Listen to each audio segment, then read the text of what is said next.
Today we're gonna talk about 3 most important camera accessories that you're gonna need to take off as a filmmaker.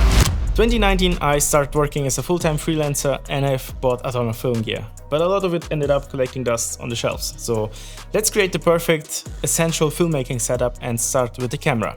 There are a lot of great cameras on the market, but in my opinion Sony cameras are the most reliable workhorses. If I had to choose one without breaking the bank, I would personally get the Sony a7 IV since it's a great hybrid between photo and video.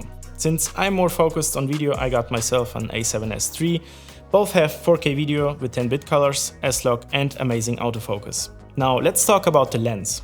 I personally think you should get a zoom lens first to cover most focal ranges with the smallest budget. If I had to choose the perfect all-around lens, I would get the Sigma 2470 Art. It's an amazing great sharp lens, which costs way cheaper than Sony's original lenses, and it also has a great build quality and an aperture 2.8, which is also great. To be able to control the light, I would also recommend you getting a basic variable ND filter. Now we have our camera setup, let's talk about the audio.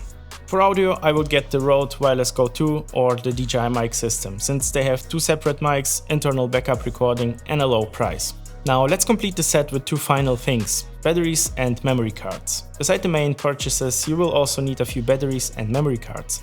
Make sure you have enough batteries and your memory cards are fast enough if you want to film in 4K or higher frame rates. This setup would never let you down. I own the similar equipment for my smaller jobs and I worked with it like a lot. Of course you can always go cheaper, but I would not recommend it since there are tools that you and your client have to be able to rely on. I hope you like this setup, I hope you like this video. Leave me a thumbs up for the algorithm and subscribe to my channel if you want to see more of my content. I hope to see you in the next one.